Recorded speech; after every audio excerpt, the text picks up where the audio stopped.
You won't believe the tea we're spilling today, from secret breakups to shocking lies. This is Unreal Tea. Hit subscribe before the drama starts. Welcome, everyone. It didn't start with fireworks. No yelling, no high-drama showdowns. Just Janelle, all alone at her kitchen table, a spreadsheet in front of her, a highlighter pen, and the strong sense somewhere in her belly that something was terribly, terribly amiss. What she discovered would alter everything. In the last couple of years, as she budgeted grocery expenses and capped heating in a small camper, Robyn and Cody were quietly draining the family dry, one lavish purchase at a time. The first clue? A string of expensive charges at a high-end art gallery. Not once, not twice, but half a dozen times in 2 months. Janelle initially thought it was a mistake, a billing mistake, perhaps even a soul indulgence. But the deeper she explored, her heart fell. These weren't essentials, these weren't upgrades or even minimum decor. These were high-end, elite art sculptures, investment statues, decorative paintings, a statue entitled Spirit of the Universe that alone ringed up to more than $11,000. Another abstract work labeled $6,700, and the receipts just kept mounting. In total, Robyn had spent over $140,000. Confrontation. With a printout of every receipt in hand, Janelle stormed into Cody's house. She plopped the pile of papers firmly on the counter and didn't say a word. She didn't need to. Cody glanced over at the papers and the mood shifted. Bye-bye, good old husband. Bye-bye, deflector. Hello, man caught red-handed, and hello, wife with nothing to lose. Janelle didn't yell. She didn't need to. The documents told the whole story. More than $148,000 had been drained into Robyn's home for artwork, for walls, sculptures, and gallery furnishings. And Cody's alibi? They're investment pieces, he grumbled, waving an indistinct hand at a $4,200 sculpture named Safe Harbor. But Janelle wasn't convinced. Investment pieces don't sit in back rooms, she snapped. They don't hang beside doll cabinets as the rest of us pinch pennies.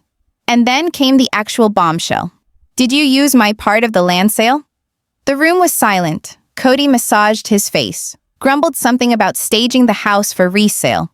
But Janelle had already seen the pictures. The artwork remained.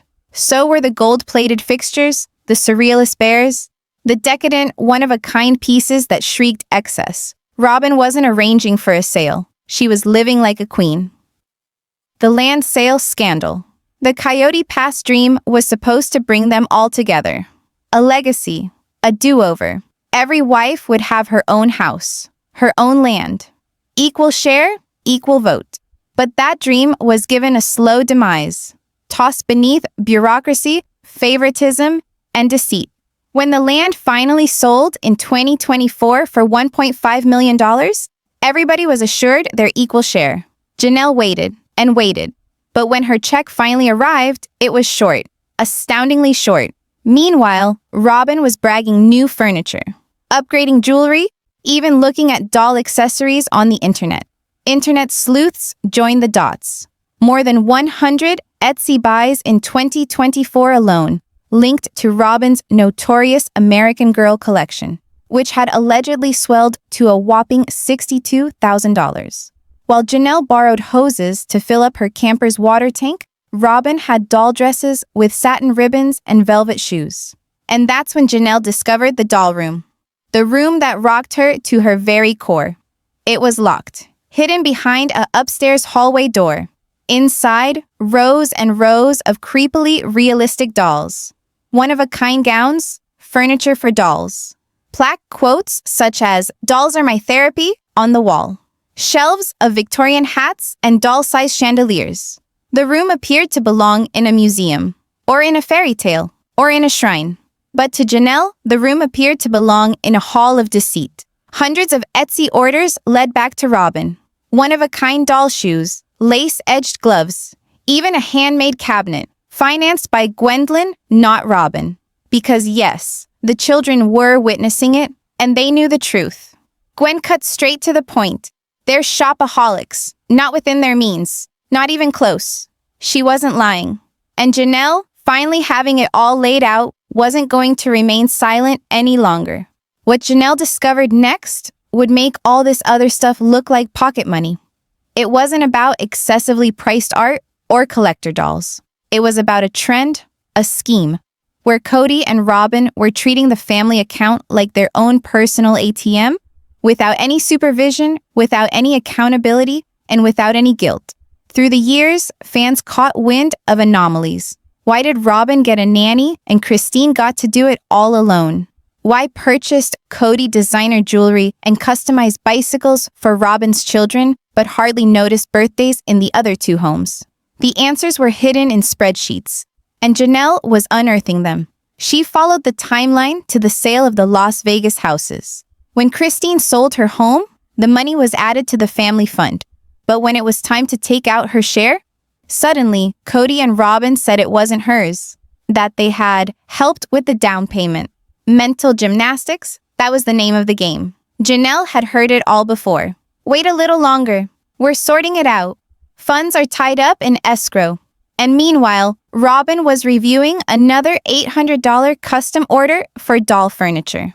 The nanny mystery. The nanny drama continues to plague the fans. When Cody wouldn't come see his children unless they followed rigorous protocols, a nanny was going in and out of Robyn's residence with impunity.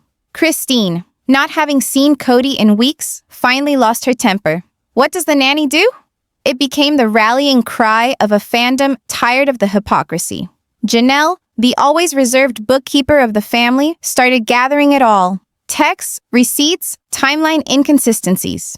Robyn was being supported by everyone else, she knew, but now she had the evidence. Cody and Robyn weren't just taking care of number one emotionally, they were taking care of number one financially as well. And the figures didn't lie. As we go on, Janelle unveils Robyn's long secret high-end. Buys off camera. A $7,000 bronze statue of a bear. Scores of artworks in the gallery. Rooms set up to sell, while concealing the actual decor in the storage room. The listing photos that get internet sleuths to reveal all. And why Janelle is lawyering up? The $7,000 statue and the silent purge. What Janelle discovered next would leave no question. This wasn't about favoritism. It was a scam. A clever, well-concealed money trail diverting family money into one residence only, Robyn's. The house went up for sale. But before that, it underwent a staging. Staging, according to Cody, meant removing clutter. But when Janelle got access to real estate records and the official listing photos, she noticed the truth. What fans saw was a curated version of the home.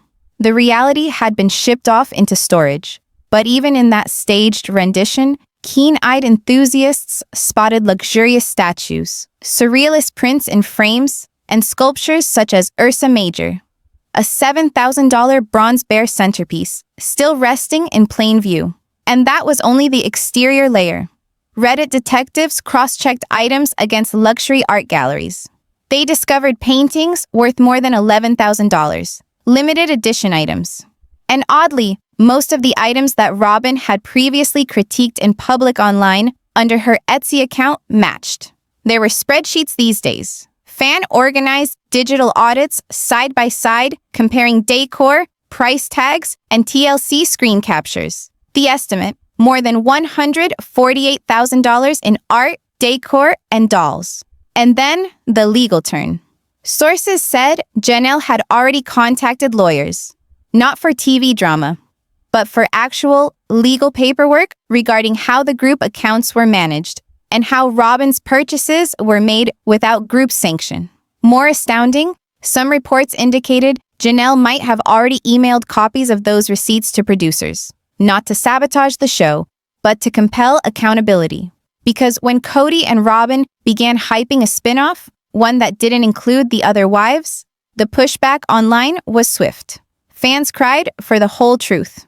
And who had the records? Janelle. Janelle has not made a dramatic post. No live stream tears, no tell-all. But her friends tell her that she's not finished. She's collecting it all. The receipts, the timeline, the voicemails, even the text message screenshots.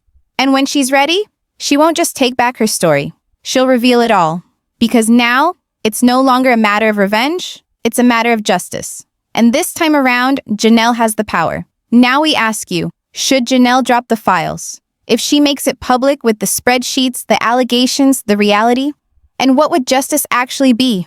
For Janelle, for Christine, and for all the women who spent a decade or more working on something and then finding themselves left out in the cold. The doll closet deal breakers. The quiet in the doll room was oppressive, not due to sound, but due to what it was shouting in tacit abundance. Doll accessories costing more than Christine's flight to her daughter's operation. A room that smelled not of the laughter of childhood, but of unbridled financial fantasy. Janelle, her fingers trembling, began snapping pictures. She was not going to forget this. She could not afford to. At home, she spread them out along with the receipts and the land papers. The pieces of the puzzle were all present. Doll dresses, high-end paintings, designer cabinets, all of which were paid for out of the same fund that would not cover her simple house upgrades. The awareness struck like ice water. This was theft. Emotional, monetary, strategic theft. It wasn't about art. It was about a 30-year act of eroding trust. And as she turned to the next receipt, $5,500 for a hand-painted mural in Robyn's room, Janelle knew it didn't end there, not even close. The $62,000 closet and the exodus of trust. The secret room walls spoke a truth that no one wanted to hear, of privilege swathed in porcelain smiles and silk doll skirts. But it wasn't a closet full of collectibles. To Janelle, it was a vault of betrayal. Each dress crafted specifically, each little leather boot, each frame with affirmations stitched in. They weren't decorations, they were receipts. Proof of how far Robyn and Cody had stretched to create their personal empire out of money intended to take care of a family of dozens. Janelle, tired of the years of emotional contortions, had had enough. This wasn't about money at this point. This was about principle, about years of hearing, "Be patient," while Robyn ordered handmade furniture for her doll collection. Janelle wasn't burning bridges. She was going to raise the whole story. And if Cody and Robyn thought that a smile and a beige throw pillow spin-off could shut her up, they were in for a surprise about how much power a woman with records possesses, because this tale was just beginning. The whispers behind the walls, the doll closet was only the start. As Janelle dug deeper, so did the gossip. Backstage, hushed hints from the production staff, pesky sighs of "should've" from distant relatives, and silent nods from those who had previously dismissed it all as just Robyn being Robyn. There were rooms in Robyn's home that had never appeared on television, corridors filled with art that never surfaced. One production person, off the record, confessed that Robyn and Cody would regularly stage their home prior to shoots. Not just cleaning, clearing out clutter, clearing out symbols of affluence, clearing out evidence. And in one instance, one anonymous crew member said, clearing out a 4-foot hand-carved bear sculpture from a central wall. The art piece, worth $6,800 and bought from a private individual. "It was like we were shooting a fairy tale," the source replied. A fairy tale staged to appear humble but paid for with everybody else's sacrifices. Janelle had long suspected that. Now she had confirmation. Cody's disappearing accountability. Cody was always a deflection master. When challenged, he did not deny, he diverted. "You do not comprehend the pressure I am facing. Robyn requires stability. This is only temporary." But temporary had dragged on for years. Janelle recalled requesting a straightforward $2,000 loan to fix the camper's plumbing. Cody had said the budget was strained. But that same week, Robyn's Instagram slipped under the radar with a new crystal dining room chandelier. One fans traced back to a $3,200 designer brand. The optics weren't merely bad, they were disastrous. And when Janelle mentioned it, Cody shrugged, turned, and spun. But Janelle had caught on. She wasn't fighting anymore. She was gathering. The rise of the doll empire. You thought $62,000 in American Girl accessories was the whole story? Think again. Janelle next uncovered receipts for handmade doll furniture, crafted in Belgium, express shipped, and put together by a private contractor. Each bed, $1,500. Every armoire, $1,200. A few even had lighting built in. She spotted a buy for a Victorian-style settee miniature set for $3,800, and another for a full-size mini ballroom scene, ordered from an Italian doll artist.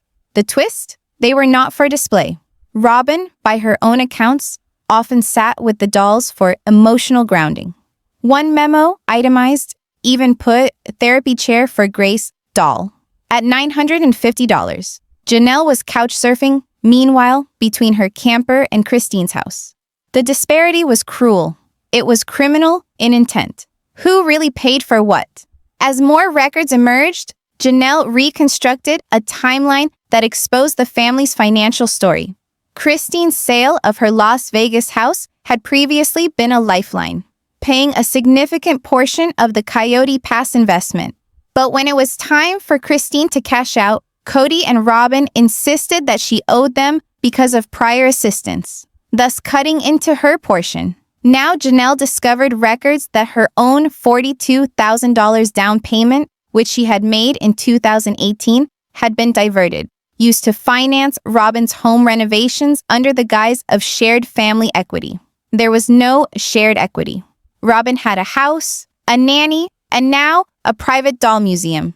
Janelle had a hose, a folding chair, and a balance sheet stacked with betrayal. The bare sculpture that it all began. With it may seem insignificant, but for Janelle, the point of no return was one sculpture. A bronze bear hanging off a tree. Cody once teased about it on camera, referring to it as symbolic.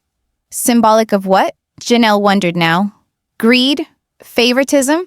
A pecking order disguised as family? That bear had cost $6,000, enough to cover a semester of tuition at college, a down payment on a car, or 3 months of groceries for one of the children. And there it sat, proudly on display in Robyn's front hall like a trophy. Janelle had taken a picture of it the last time she was permitted into the house. She didn't realize at the time it would be her last visit, but she knew something was wrong. The walls were coming down. The first seepage of truth. And she had just stopped needing permission to talk. The unseen invoices. Janelle recognized what she was seeing.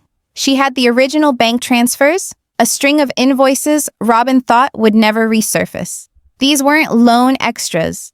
They were pre-scheduled payments, regular entries under luxury staging, custom imports, and personal therapeutic goods. One bill was extraordinary. $5,200 to a personal curator who dealt in historic authenticity for miniature heirlooms. The explanation? Hand-dyed 1800s-style fabric for doll accessories. Another, $1,950 to an in-home feng shui consultant who reportedly wandered through the house, rearranging furniture for balance. Harmony, while Janelle resided in a tin trailer with buckled floorboards. What was worse was the dates. These purchases weren't from years ago. They were new, some as recent as March 2024, 2 weeks before the Coyote Pass. Disbursement. So while Janelle sat waiting for her cut, Robyn had already spent hers, and perhaps Janelle's as well. The family audit, determined to safeguard what little was left, Janelle contacted Christine. Together, they embarked on what they playfully referred to as a sister audit. They weren't laughing for long. They began tabulating all the known expenditures, down payments, deposits, home improvements, even the shared account invested in helping get my sister-wife's closet up and running. Mary sent a couple of spreadsheets she had kept under wraps. Christine mined her email archives. The figures painted a terrifying portrait. More than $312,000 had been expended disproportionately towards Robyn over the past half-decade. There was some of it to be anticipated, moving expenses, initial furnishings. But the remainder, jewelry, nanny pay, doll apparel, personal stylist appointments, Etsy spends.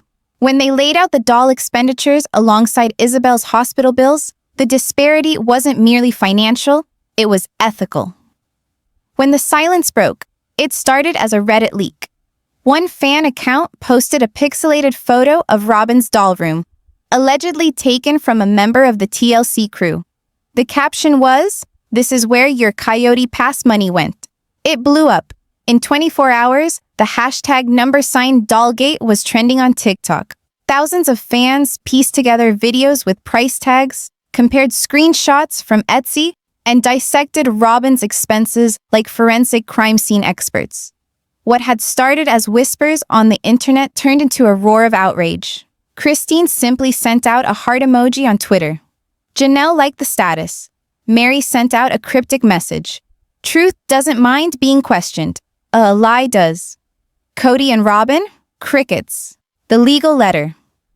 Janelle did not want to sue, not initially, but when she discovered that Robyn and Cody had made investment decisions without the other wives' complete consent, she contacted a family lawyer.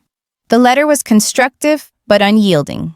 It called for complete disclosure of every piece of financial data related to the shared account and the Coyote Pass profit.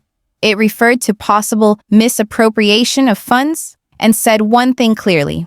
This had nothing to do with feelings anymore. It was about reality. Robyn supposedly lost it when she got her copy. Not because she was guilty, but because she was afraid of being found out. Cody attempted to call Janelle. She let it go to voicemail. The spin-off that backfired. Then TLC made the ultimate mistake. They hyped up a new show. It was Robyn and Cody in dim light discussing new beginnings and peaceful transitions. But no one believed it. They viewed the newly painted walls and rearranged bookcases. They recognized that the doll room was just off-screen. In a matter of hours, the teaser had more dislikes than likes. Posts rolled in. Where's the rest of the family? Is this a shopping haul series? Tell us about the $11,500 Spirit of the Universe painting. The network panicked. Rumors abounded that producers were suddenly approaching Janelle, Christine, and even Mary to appear on a tell-all. And Janelle? She was more than prepared. She didn't require a spotlight. She possessed the truth. And this time, she wasn't whispering it in hushed tones behind closed doors. She was delivering it, receipt by receipt, to the public court of opinion. Receipts go public. With pressure building from the public and the network, Janelle finally acted. In a low-key meeting with a friendly reporter, she published the initial batch of receipts. The piece was called Inside the Brown Finances, The Hidden Cost of Favoritism. It blew up overnight. Screenshots of receipts, Venmo payments, even scribbled budget notes. Janelle left nothing out. And the most incriminating detail? A signature by Cody approving a $12,700 transfer captioned Home Enhancement Robyn B. Mary breaks her silence. Mary, heretofore silent, entered the picture. In a tearful Instagram live, she told of how she was also kept in the dark. We were made to think the family pot was equal. She told us, voice shaking. It wasn't. She outlined her own denials of help. Refinancing requests disavowed. Business spends questioned. While Robyn got wire transfers, no questions asked. TLC under fire. As criticism mounted, it wasn't only Cody and Robyn under fire. TLC started receiving missives from irate viewers. Hashtags such as Cheer Boycott Sister Wives and Cheer Justice for Janelle trended for days. Insiders said advertisers started to distance themselves. A new reunion show was supposedly shelved, and producers were quietly calling Janelle for a one-on-one exclusive special. Christine and Janelle were both offered a joint tell-all. It would prime time, total editorial control, unfiltered, raw, and unedited. Mary signed on too. This was not a reunion, this was a reckoning. At the end of the tell-all, Janelle opened a manila folder. Inside were duplicates of every financial transaction, every receipt from Etsy, and a notarized affidavit signed by a family accountant. Her voice did not tremble. This isn't revenge. This is clarity. We created that family. We deserved better. The screen went black. The message was unmistakable. This wasn't a family breaking apart. This was a woman holding her ground. This family's drama is far from over. So smash, like if you're Sears Team Wives, subscribe for the next explosive update and drop a comment below. Who do you think will win? Stay shady, stay curious, and I'll see you in the next scandal. Behind TLC Sister Wives out.